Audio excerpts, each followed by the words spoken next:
मध्य प्रदेश में पिछड़ा वर्ग कल्याण आयोग की रिपोर्ट पर सियासत बेहद ही तेज हो गई है।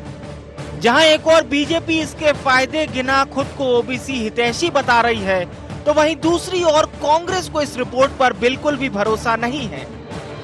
शुक्रवार का दिन मध्य प्रदेश में ओबीसी आरक्षण के लिए बेहद अहम था, जहां सबको सर्वोच्च अदालत के फैसले का इंतजार था।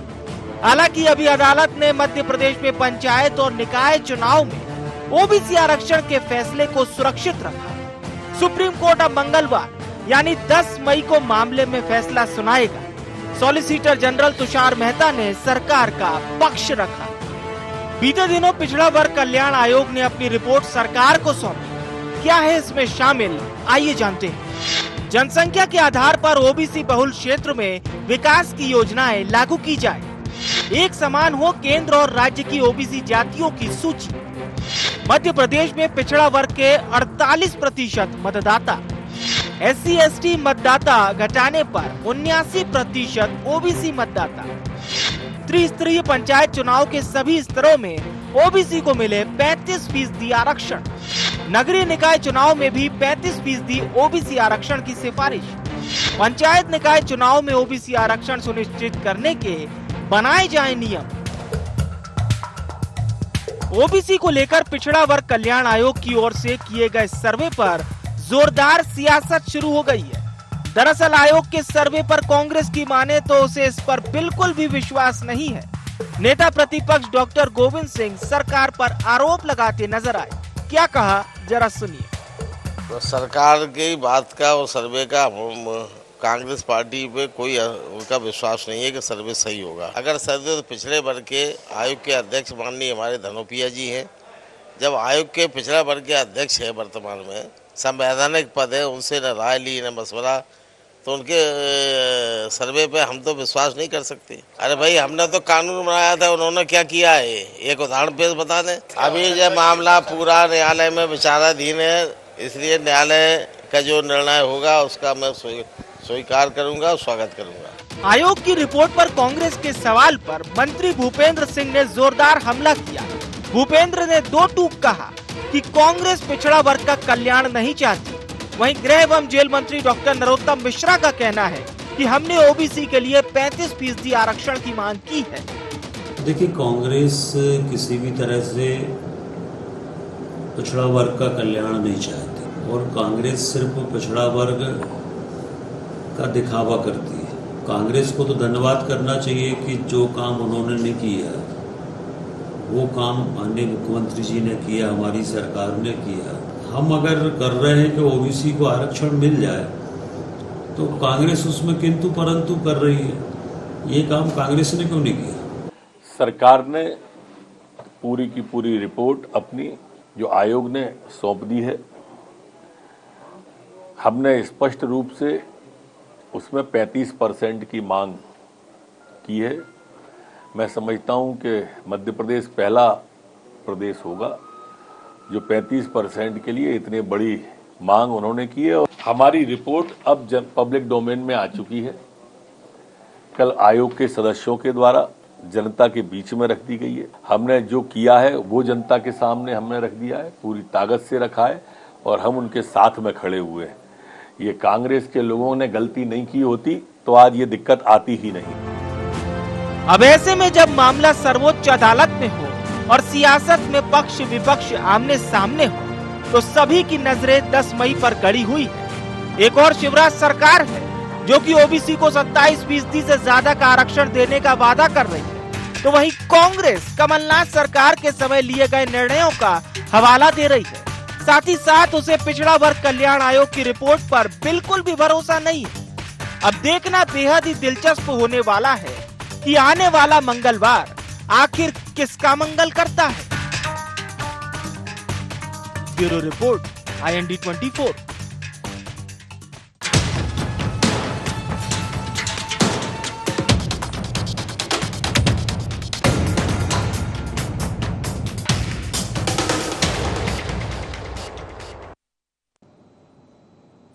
नमस्कार, इंडिया एजेंडा में आपका स्वागत है। मैं हूं आपके साथ नाज़नीन नकवी। बात करेंगे मध्य प्रदेश की, जहां पर ओबीसी आरक्षण को लेकर संग्राम छिड़ा हुआ है। ये कहां रुकेगा फिलहाल ये कहना मुश्किल है, लेकिन एक दूसरे पर आरोप प्रत्यारोप का जो सिलसिला है वो और ज्यादा गरमाने लगा है।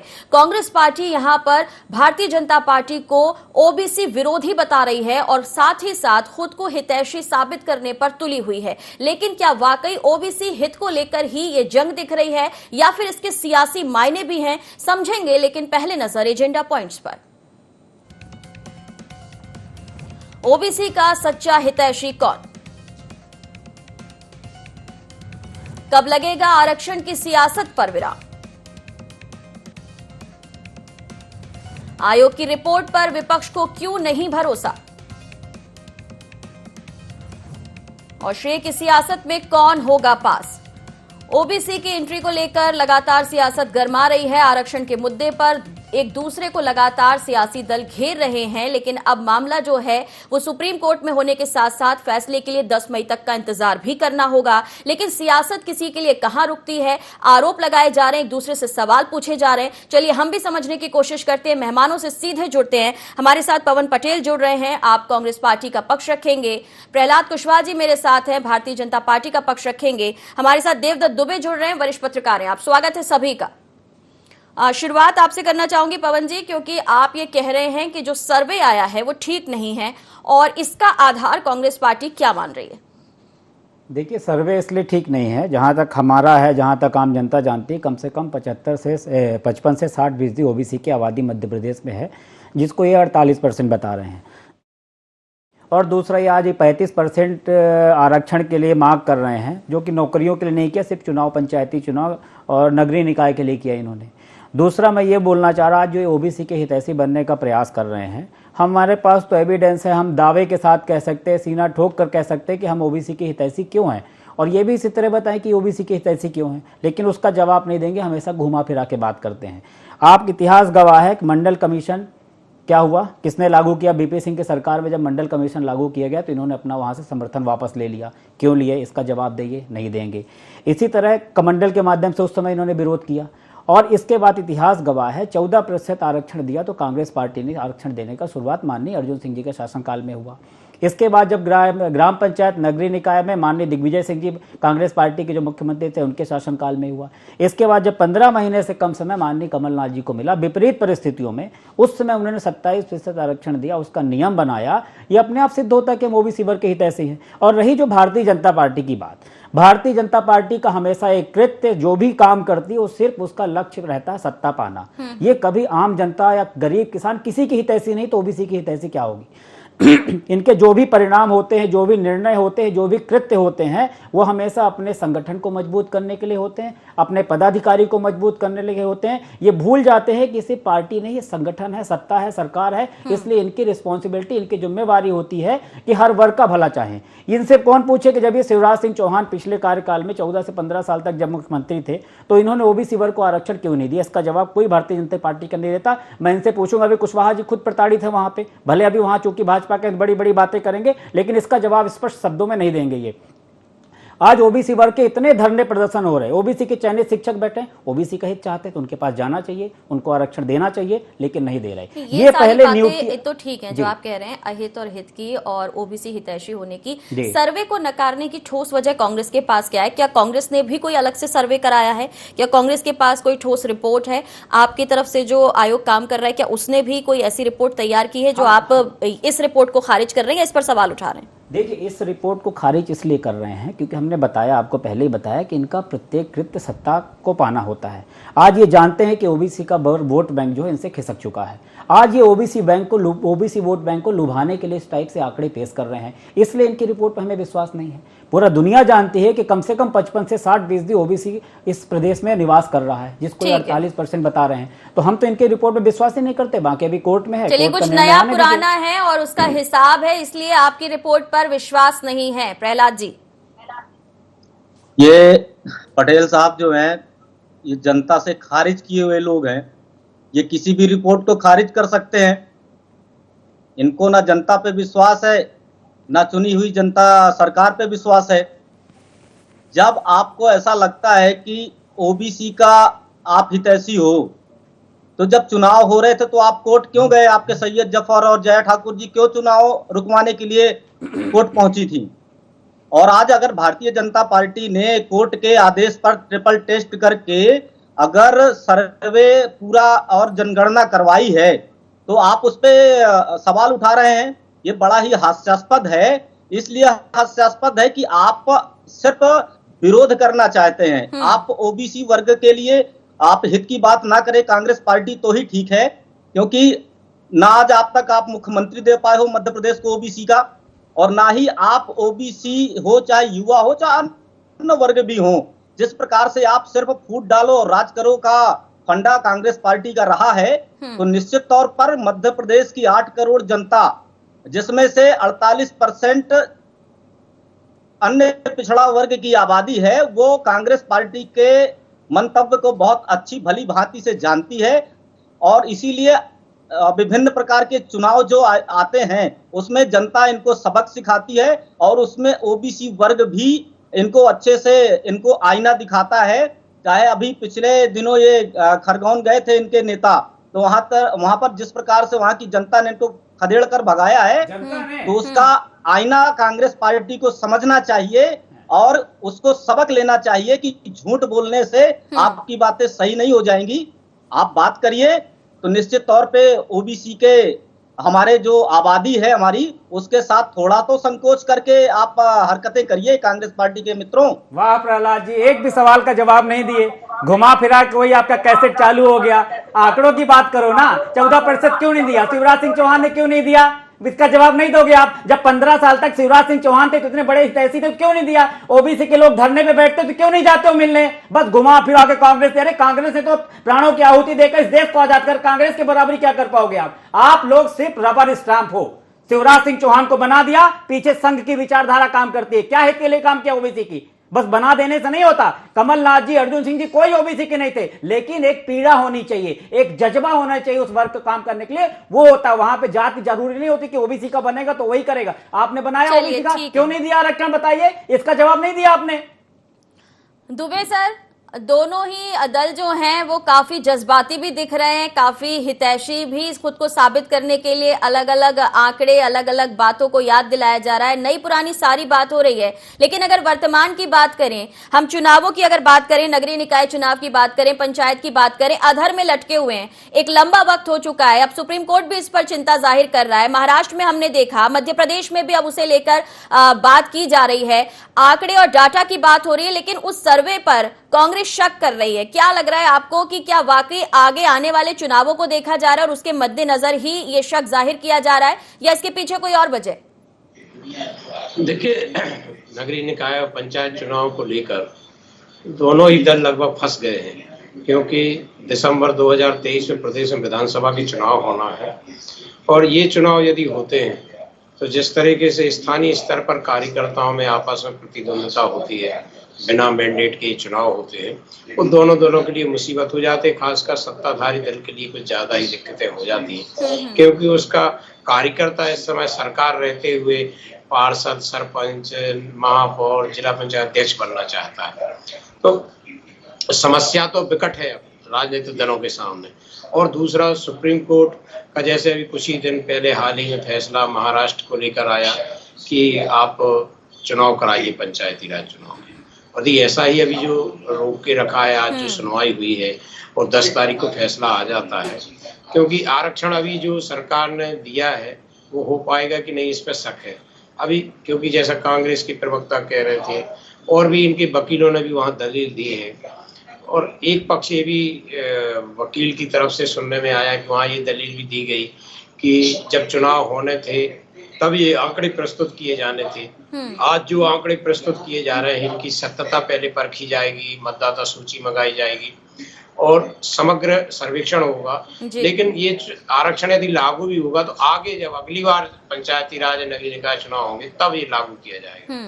अभी तो वो जो स्थिति थी उसी में चुनाव कराए जाएंगे। तो ये भी एक स्थिति का सामना अभी राजनीतिक दलों को करना पड़ेगा। इसका भी जवाब दोनों दलों को अभी से तैयार करना पड़ेगा कि उनके क्या तर्क हैं, कौन कितना हितैषी है, कितने जम के पक्ष रख रहा है, किसने कब कौन सी घोषणा की, कौन किस वर्ग को कितना किया है। ये सब इन लोगों को अभी इकट्ठा करना पड़ेगा, बहुत कसरत करनी पड़ेगी, क्योंकि ये भंवर जाल है, जो एक माया जाल जैसा है। जैसे मोह फांस में आदमी फंस जाता है, ऐसे जातियों का जंजाल में लोग फंस गए हैं। मानव जाति एक तरफ हो गई है। वोट की जो व्यवस्था थी वो समस्याओं की समाधान के लिए बनाई गई थी देश में, लेकिन वोट अब एक खुद समस्या बनती जा रही है। वोट के लिए घोषणाएं, वोट के लिए आयोग, और फिर उस पर भी लीपापोती करना भी है और करना भी नहीं है। चलिए ठीक है, पूछ लेती हूँ मैं। प्रहलाद जी, क्या वाकई ये मामला वोट का है? क्योंकि क्रेडिट लेने की होड़ दिख रही है आरक्षण के इस मामले पर। ओबीसी को लेकर अगर हम 2018 की बात करें, कांग्रेस को अच्छा खासा वोटिंग परसेंटेज गया था, उसके बाद चुनाव हुए, ठीक है, आपको काफी सपोर्ट मिला, लेकिन आगामी चुनावों को लेकर कांग्रेस बहुत आश्वस्त है कि ये वोट जो है वो उसके पाले में जाएंगे। जैसा कि अभी पवन जी कह रहे थे कि आपने घोषणाएं बहुत की, काम बहुत कम किया। तो क्या ये मामला क्रेडिट का हो गया है कि किसको क्रेडिट मिलता है, और इसमें बीजेपी अब 35% की बात करने लगी? देखिए नाज़नीन जी, बिल्कुल स्पष्ट सी बात है कि क्रेडिट का विषय तो है ही नहीं है। जो जनता के लिए काम करेगा और जो जनता के बीच में रहेगा, जनता उसके साथ रहेगी। और अगर ओबीसी विषयों को लेकर बात है, तो जिस प्रकार से 2019 में ये चुनाव होना था, तो 2019 से 20 में उस प्रकार जिस प्रकार से 6-7 महीने कमलनाथ जी ने लेट किया, ठीक है, लेट हुआ, मैं एक प्रक्रिया के तहत लेट हुआ होगा, लेकिन मैं स्पष्ट तौर पे कहना चाहता हूं कि जब चुनाव दोबारा रिव्यू हुए, शिवराज जी ने चुनाव करवाने के लिए पूरी तरीके से सारी प्रक्रिया पूरी की, तो हमारे कांग्रेसी मित्र क्योंकि चाहते ही नहीं थे कि ओबीसी वर्ग को उनके जनप्रतिनिधि होने के नाते उनको उनका हक मिले, जिसके कारण से ये कोर्ट गए, हाई कोर्ट गए, फिर सुप्रीम कोर्ट गए, फिर वापस हाई कोर्ट आए। झूठ बोलने में थोड़ा सा संकोच नहीं होता? कहाँ ट्रेनिंग देते हैं आप लोग को झूठ बोलने की? अगर बोलोगे तो फिर मैं बोलूंगा। आप नहीं तो झूठ मत बोलो ना। आप पिछली बार बीच में बोले, चुनाव रुकवाने के लिए गए थे कि रोटेशन प्रणाली के लिए गए थे कोर्ट में? झूठे लोग, जिस प्रकार से कमलनाथ जी ने झूठ बोलने का काम किया है, चाहे वो सदन के अंदर हो, सदन के अंदर आपने कहा, हरिश्चंद्र आप लोगों को बताओ ना जवाब, दोनों की क्यों नहीं दिया आरक्षण? 27% आपने कहा कांग्रेस पार्टी ने सदन में अपनी सरकार के समय कि ओबीसी की आबादी टोटल 27% है, और आप 27% आरक्षण की बात करते हो। आप झूठे आंकड़े देते हो, झूठे आंकड़ों को जवाब दोगे आप कि नहीं दोगे? जवाब दोगे? जवाब देंगे आप कि 15 साल तक शिवराज सिंह चौहान ने क्यों नहीं किया? इसका जवाब बीच में बोलोगे, आप बीच में बोलोगे, फिर मैं बोलूंगा, फिर आप भी अपनी बात नहीं रख पाओगे। तो बताओ, अपना जवाब दो ना।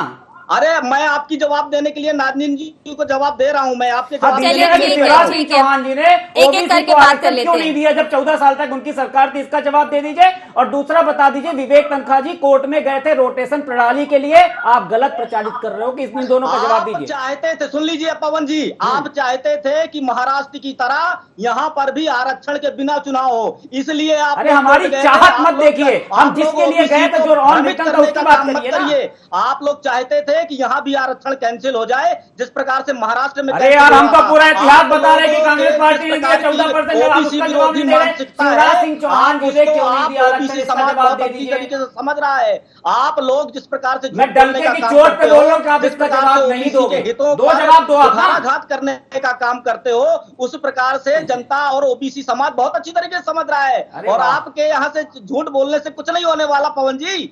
चलिए ठीक है, मैं पवन जी से पूछ लेती हूँ। पवन जी, चलिए, आप जो कह रहे हैं कि रोटेशन की बात की और बीजेपी जो आरोप लगा रही है या जो बात जनता के बीच ले जा रही है, सबसे ज्यादा जरूरी है कि जनता के बीच जाकर बात को स्पष्ट किया जा सके। जैसा कि दुबे जी ने भी कहा कि वोट का पूरा मामला है, और जाहिर है कि दोनों राजनीतिक दल इसके लिए भरसक प्रयास भी करेंगे। ये मामला बहुत सेंसिटिव है। ऐसे में जब आप ये कह रहे हैं कांग्रेस पार्टी ने बहुत अच्छी कोशिश की, कमलनाथ जी का ये प्रयास रहा, लेकिन क्रेडिट जब आता है तो क्या लगता है यह कांग्रेस को मिलेगा या फिर भारतीय जनता पार्टी? क्योंकि बार बार कह रही है कि आपने गलत आंकड़े दिए, तथ्य गलत थे और इस वजह से मामला इतना लंबा खिंच गया। देखिए नाज़रीन जी, क्या होता है जब किसी राजनीतिक दल का लक्ष्य निर्धारित होना चाहिए।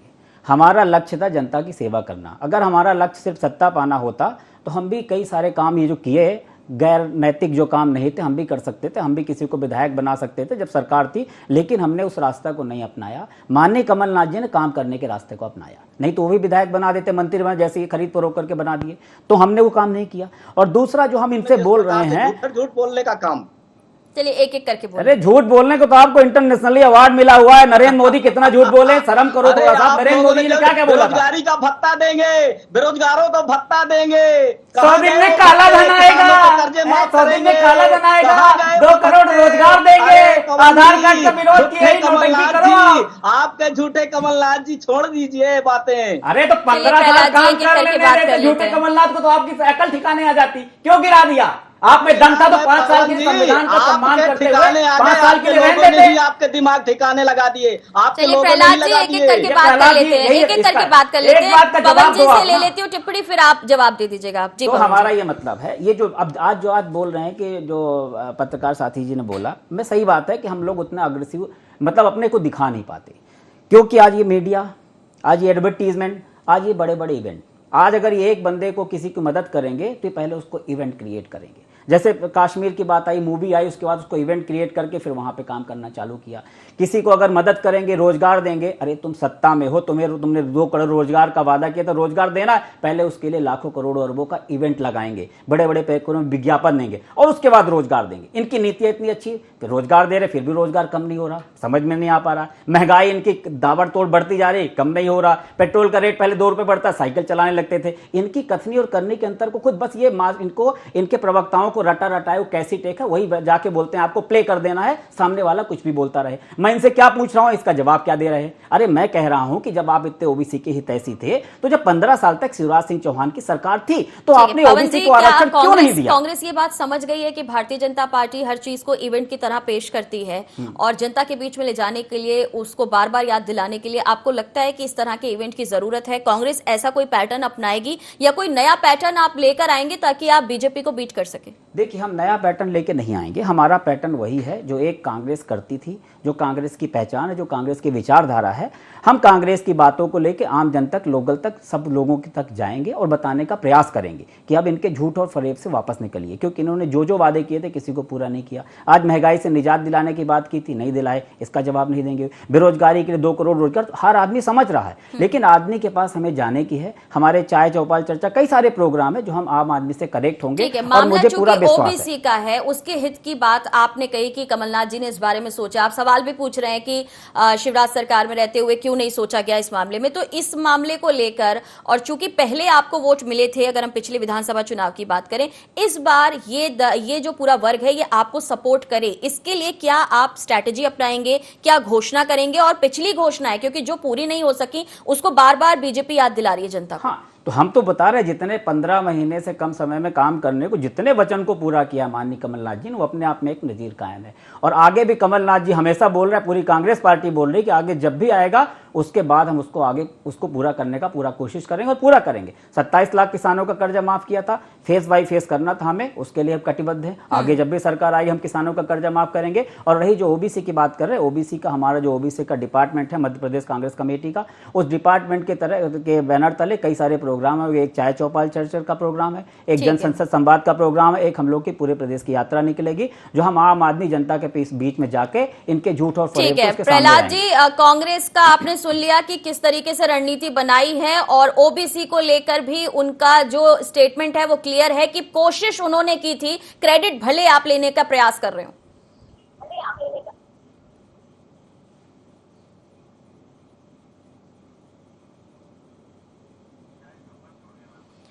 दुबे सर, क्या लगता है ये श्रेय और सियासत की बात दिख रही है अब?